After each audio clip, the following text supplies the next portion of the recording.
4년제 수학과 과학에 대해서 발표를 할 홍지희입니다. 미리 유인물 드렸는데 그거는 이제 나중에 이거 발표 기억 안 나거나 아니면 뭐 수능 공부하다가 이제 심심할 때 한 번씩 쉬는 시간에 읽으라고 이제 드린 거고요. 그래서 이제 오늘은 수학과 과학 과목에 대해서 말씀드리려 하는데, 수학과 과학 공부는 공통적으로 개념과 문제풀이의 관계에 있어서 많은 공통점을 가지고 있는 것 같습니다. 수학과 과학에서 제가 시험을 대비하며 느낀 점들 그리고 꿀팁들을 정리해서 알려드리도록 하겠습니다. 수학 공부 방법에 대해서 말씀드리겠습니다.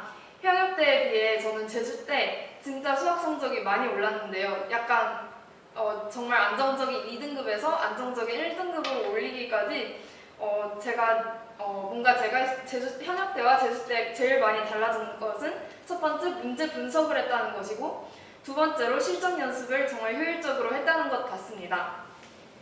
네. 그럼 첫 번째로 문제 분석을 어떻게 했는지에 대해서 말씀드리도록 하겠습니다. 지금쯤 뭐 개념은 확고히 많이 하셨겠죠? 네, 지금쯤 개념을 많이 하셨다면 이제는 심화된 문제풀이를 이제 진행해야 되는 시기입니다. 이때 정말 효율적인 공부를 하기 위해 노력해야 되는데, 저는 자신이 어려워하는 유형에 대한 철저한 분석이 필수적이라고 생각합니다.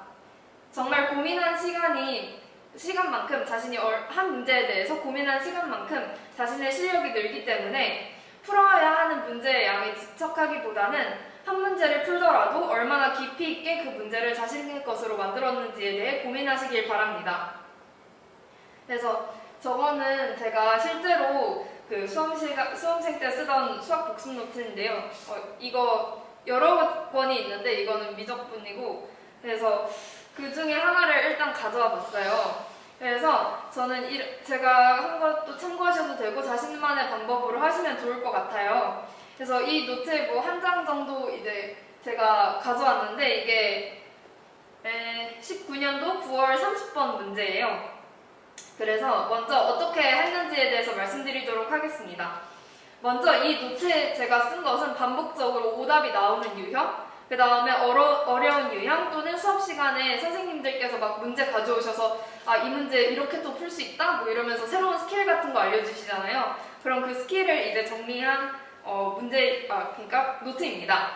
그래서 첫 번째로 저는 문제를 그냥 제가 물론 뭐 귀찮아가지고 뭐 가끔씩 막 붙여놓은 것도 프린트해서 이렇게 붙여놓은 것도 있는데, 근데 보통은 제가 다 썼어요. 근데 그 쓴 이유가 이제 문제를 쓰는 과정에서 문제 발문을 정말 잘 분석을 하면 문제 풀이 과정을 이끌어내는 데 도움이 많이 되기 때문인데요. 여기서 뭐 프린트 보셔도 되고, 그래서 잘 보면 문제 발문 중에서 최고차항의 개수가 이런 식으로 나와 있을 때 내가 이거를 어떻게 활용할 수 있는지, 그 다음에 함수가 미지수가 포함된 함수가 아니라 명시적인 함수일 때 내가 어떻게 풀 수 있는지, 그 다음에 뭐 방정식에 대한 뭐 조건이 나와 있고, 그 다음에 나 조건이 정말 중요하고 이 조건을 어떻게 해석할 수 있는지, 뭐 이런 것들에 대해서 먼저 분석을 했어요. 왜냐하면 우리가 문제를 딱 풀기 시작할 때 우리가 먼저 읽는 건 발문이잖아요. 근데 정말 사소한 발문을 통해서 알아낼 수 있는 여러 가지 조건들이 있거든요.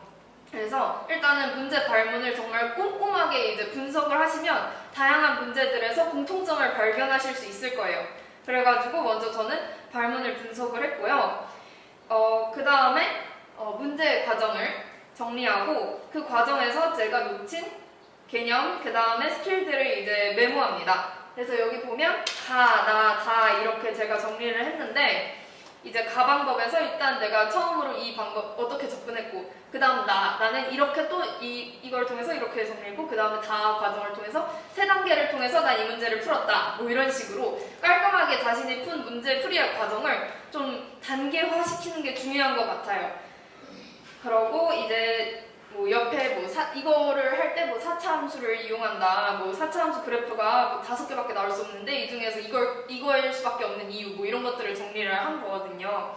그래서 뭐 이런 식으로 과정 정리하고 거기에 쓰인 개념들, 스킬들 이거 옆에다가 이렇게 정리해 놓고 뭐 이런 식으로 하니까 그 문제가 온전히 나의 것이 되고 여기 보면 다른 여러 가지 풀이로도 한 것들이 있거든요. 그래서 정말 한 문제를 하더라도 저는 이거 한 문제를 거의 한 30분 이상 분석을 했던 것 같아요. 지금부터는 지금 말고 이렇게 할 수 있는 시간이 없거든요. 6편부터 9편까지가 9편부터는 이제 실전 연습이에요. 그렇기 때문에 그 전에 정말 심한 문제들 21, 29, 30 약간 이런 애들을 꼭 하루에 한 2문제 정도는 이런 식으로 분석하는 시간을 가지면 좋을 것 같아요. 그래서 이렇게 하고 나서는 이제 이 문제에 대해서는 내가 이제 완벽하게 파악을 했다. 이러면 이제 그거랑 유사한 문제들을 여러 개 이제 뒤적거려 봐요. 이제 우리 문제집 많잖아요. 그러면 거기에서 이 문제랑 유사하네? 그럼 같이 정리해 놓고 해가지고 저는 뭐 누적을 했더니 이렇게 되더라고요. 그래서 예를 들어서 뭐 매개변수 함수에 대한 문제 해가지고 한 몇 문제 같이 있고, 그 다음에 치환적분, 부분적분에 대한 문제 해가지고 몇 문제 있고, 뭐 이런 식으로 하면 이제 문제와 문제 사이에 유사성이 뭐가 있는지, 그 다음에 다르다면 이 문제들이 어떻게 조금씩 다른데 어떤 풀이 방법이 좋은지 뭐 이런 것들에 대해서 정리하시면 좋을 것 같아요.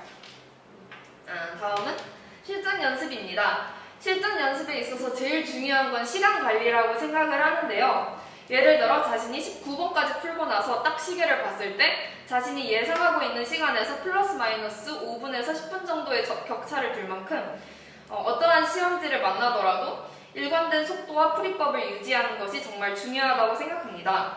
왜냐하면 시험 현장에서 시간이 지나치게 단축되거나 지연될 때 정말 당황스러울 수 있거든요. 그래서 이거는 과목 불문하고 공통적으로 적용될 수 있는 부분이라고 생각합니다. 저는 실제 시험 상황에서 이제 수학 100분이잖아요. 그러면 20, 21, 30 하고 2분 이상 고민했을 때 안 풀리는 문제 한 3개 정도는 항상 있었던 것 같아요. 그래서 그걸 제외하고 60분에서 70분 정도가 걸렸고 정말 빠르게 풀면 50분 정도가 걸렸는데 이제 이렇게 한 다음에 아직 안 푼 문항이 있잖아요. 그거를 이제 나머지 시간에 다 투자를 했습니다. 그래서 여기에서 포인트는 저는 딱 2분 이상 안 풀리면 그냥 바로 넘겼거든요. 그게 정말 중요해요. 그래서 이제 자기가 좀 안 풀린다 싶은 문제 바로 넘기시고 그 다음에 다시 돌아왔을 때 문제부터 다시 읽으셔야 돼요. 왜냐하면 저의 경우에는 이제 넘긴 문항들의 이유가 왜 넘겼냐면 문제를 정말 부정확하게 이제 읽어가지고 이제 이해를 잘못해서 그랬을 가능성이 제일 높았기 때문에 만약에 계속 그것을 잡고 있는다면 자신의 잘못된 생각에서 헤어나오기가 어려워요. 그렇기 때문에 다시 바로 넘기신 다음에 다시 돌아오시면 바로 풀이가 생각날 거예요. 그래서 제가 푸는 속도가 답은 아니지만 여러분이 자신만의 시간 배분을 딱 정해놓고 그 패턴을 지금 만드셔서 9월 계속 지금 수능 끝까지 그걸 유지를 하셔야 돼요. 저는 한 3번 정도 바꿨던 것 같아요. 패턴을 뭐 예를 들어서 뭐 나는 21도 푼다 처음에 그냥 끝까지 그냥 처음부터 1, 2분부터 다 푼다 뭐 이런 식으로 한번 해봤다가 21, 29, 30은 다 이렇게 치워놓고 다른 것도 다 해보자 뭐 이런 식으로 해봤다가 여러 가지 했을 때 저한테 제일 맞는 방법이 이거여서 이거를 그냥 끝까지 유지를 했거든요. 지금은 그 패턴을 찾으셔야 하는 시기라고 생각합니다. 다음 넘겨주시겠어요? 네. 다음은 과탐 공부법입니다. 저는 과탐에 있어서 저는 물원 지원을 선택을 했고요. 그리고 제가 이제 화생 하신다고 하셔서 제가 다른 과목 친구들한테도 너 어떻게 했냐 이러면서 좀 좋은 등급을 받은 친구들 위주로 공략을 해봤습니다. 그래서 제가 이제 애들하고 좀 수다를 떨어보니까 일관적으로 이제 나오는 내용은 문제풀이의 일관성, 그 다음에 실전 연습이라는 걸 알게 되었습니다. 네, 첫 번째로 이제 문제풀이의 일관성인데요. 과탐 공부를 할 때 개념을 꼭 잘 안다고 해서 문제풀이의 능숙함으로 이어지지 않는다는 것이 그게 진짜 딜레마인데 뭐 지금은 뭐 개념은 아마 엄청 하셨을 거예요. 지금까지. 그러면 이제 내가 문제풀이를 어떻게 해야 되나에 대해서 공부해야 될 시점인데 저는 이제 딱 이때 다양한 인강 선생님들의 모의고사 풀이 동영상 있잖아요. 그걸 이제 보면서 내가 제일 맞는 풀이를 하는 선생님을 찾았어요. 그래서 원래 제가 막 현역 때는 막 이 선생님도 들어봤다가 뭐 백이범 선생님도 들어봤다가 뭐 이 선생님도 들어봤다가 학원쌤도 들어봤다가 뭐 이런 식으로 했는데 그러다 보니까 너무 풀이가 많은 거예요. 선택지가 너무 많다 보니까 정말 바로 문제 보고 바로 풀이를 떠올려야 되는 상황에서 그게 너무 힘들더라고요. 그래서 저는 재수 때는 이제 예를 들어서 저 물리원에서 강민웅 선생님이 저랑 제일 잘 맞더라고요. 약간 성격이 급해서 빨리빨리 할 수 있는. 네, 그래서 강민웅 선생님의 풀이가 제가 기존의 풀이랑 되게 유사성이 있다고 생각해서 그 선생님의 문제풀이 커리큘럼을 그대로 따라가면서 그 선생님께서 사용하시던 문제풀이의 일관성을 그대로 적용해서 공부를 했어요. 그래서 예를 들어서 그 선생님 문제집을 사놓고 그걸 이제 풀다가 막히는 문제가 있으면 그 선생님 풀이 다시 듣고 아 맞다 이렇게 풀었었지 이런 식으로 상기하면서 지금부터는 그렇게 했던 것 같아요. 그래서 네, 지금 개념을 완벽히 정리했다면 자신에게 맞는 풀이 방법을 제시해줄 선생님을 찾으시고 그 선생님의 방법대로만 따라가시길 바랍니다. 네, 다음은 실전 연습입니다. 저의 경우 본격적인 실전 연습은 9평 때부터 했고 6평 전으로는 제가 시간이 많이 걸리거나 어려워하는 단원을 집중적으로 공부했어요. 그래서 네, 그거는 이제 이전에 제가 말씀드렸던 그 시간? 네, 방법? 이거 거기에서 이제 얘기를 했었고 지금은 이제 다양한 문제풀이를 하시되 과도한 사설 문제 모의고사를 푸는 것을 지양하시고 되도록 수능 특강, 그 다음에 기출문항을 통해 연습하시는 걸 추천합니다. 저는 수능 특강은 아마 3개년치를 풀었던 것 같아요. 근데 이제 저는 제가 그랬다는 거고 이제 굳이 그러실 필요 없이 이제 다양한 자기에게 맞는 문제집을 풀면 좋으실 것 같습니다. 위에 말씀드린 것과 마찬가지로 실전 연습에 있어서는 자신이 수능을 볼 때 2페이지까지 대략 어느 정도의 시간이 걸리는지에 대해서 체크를 하시는 게 좋아요. 이거는 제가 잘못했던 부분인데 제가 지구과학을 이번에 제가 수능을 볼 때 그렇게 잘 보진 않았고 이제 물리는 엄청 잘 봤거든요. 물리는 이제 만점을 받았어요.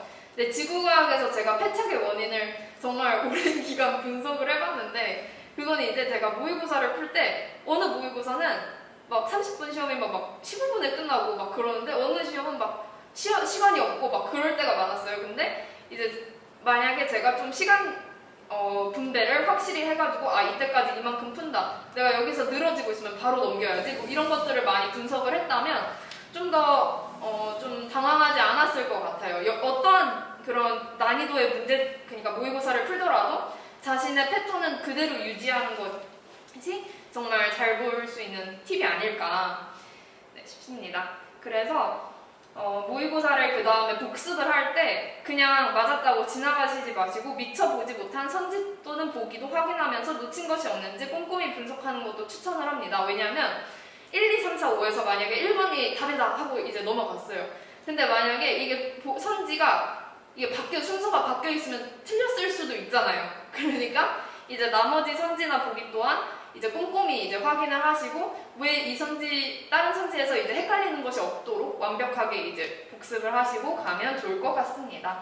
네, 이상으로 발표를 마치고요. 혹시 뭐 궁금하신 점 있으면 개인적으로 물어보셔도 좋고 네 그렇습니다. 이상으로 발표 마치도록 하겠습니다.